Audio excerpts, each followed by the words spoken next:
자녀가 부모에게 연락을 자주 하지 않는 이유는 매우 다양하고 복잡합니다. 단일한 원인이 있는 것이 아니라 여러 요인들이 복합적으로 작용하는 경우가 많으며, 이는 자녀와 부모의 관계, 개인의 성격, 현재의 삶의 상황 등에 따라 천차만별입니다. 연락 빈도가 줄어드는 주된 이유들을 몇 가지 측면에서 정리해 드릴게요. 1. 물리적, 심리적 거리감. 독립과 자율성 추구 성인이 된 자녀는 자신의 삶을 주체적으로 꾸려나가고자 합니다. 이는 부모의 영향력에서 벗어나 스스로 결정하고 책임지는 과정이며, 이 과정에서 부모와의 일시적인 거리두기는 자연스러운 현상일 수 있습니다. 부모의 지나친 간섭이나 걱정이 부담으로 느껴질 때 연락을 피하게 되기도 합니다. 새로운 생활 패턴, 직장, 결혼, 육아 등 새로운 환경에 적응하며 생활 패턴이 완전히 바뀌는 경우가 많습니다. 바쁜 일상 속에서 따로 시간을 내어 연락하는 것이 부담스럽거나 부모님과 이야기할 만한 새로운 주제가 없다고 느낄 수도 있습니다. 2. 소통 방식의 차이와 오해. 세대 간 소통 방식의 괴리. 부모 세대와 자녀 세대는 소통하는 방식에 큰 차이가 있습니다. 문자, SNS 등 비대면 소통에 익숙한 자녀와 전화, 통화를 선호하는 부모 사이에 소통의 간극이 생길 수 있습니다. 부모님은 전화라는 직접적인 소통 방식을 선호하지만 자녀는 문자로 안부를 묻는 것으로 충분하다고 생각할 수 있습니다. 대화 주제의 부재. 자녀가 부모에게 연락을 했을 때 주로 듣게 되는 질문의 결혼은 언제 하니? 취직은 했니? 이 부담스럽고 자신의 삶에 대한 평가나 조언을 듣는 것에 피로감을 느낄 때 연락을 피하게 됩니다.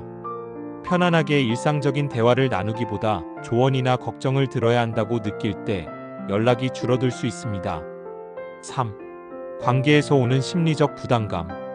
과거의 상처와 갈등. 어린 시절부터 누적된 부모와의 갈등이나 상처가 해결되지 않았을 때, 이는 성인이 된 후에도 관계에 영향을 미칩니다. 부모를 용서하기 어렵거나 과거의 아픈 기억을 떠올리고 싶지 않아 연락을 피하는 경우가 있습니다. 부모의 기대와 압박감. 부모가 자녀에게 거는 기대가 클 때 자녀는 그 기대에 부응하지 못하고 있다는 죄책감이나 압박감을 느낄 수 있습니다. 연락을 통해 자신의 현재 상황이 부모의 기대에 미치지 못하고 있다는 것을 확인받는 것이 괴로워 연락을 피하게 되기도 합니다. 정서적 교류의 부재. 자녀가 힘들거나 어려운 일이 있을 때 부모에게 털어놓고 의지할 수 있는 정서적 유대감이 부족하다고 느낄 경우 굳이 연락할 필요를 느끼지 못하게 됩니다. 부모가 자신의 감정을 공감하고 지지해주기보다는 문제 해결 위주의 조언만 할 때 이러한 감정은 더욱 커집니다. 4. 개인적인 성향 및 기타 요인. 개인의 성격. 원래 타인과 자주 연락하지 않는 성격이거나 내향적인 성향을 가진 경우 부모에게도 자주 연락하지 않을 수 있습니다. 이는 부모님을 사랑하지 않아서가 아니라 개인의 기본적인 성향에서 비롯된 것입니다. 경제적 문제. 경제적으로 어려운 상황에 놓여 있을 때 부모님께 도움을 요청해야 하거나 자신의 어려운 상황을 밝히는 것이 부담스러워 연락을 피하는 경우도 있습니다. 잊어버리거나 바빠서 의도적으로 연락을 안 하는 것이 아니라 바쁜 일상에 치여 깜빡하거나 연락할 타이밍을 놓치는 경우도 많습니다. 부모님께서는 서운하게 생각하시겠지만 자녀는 단순한 부주의일 수 있습니다.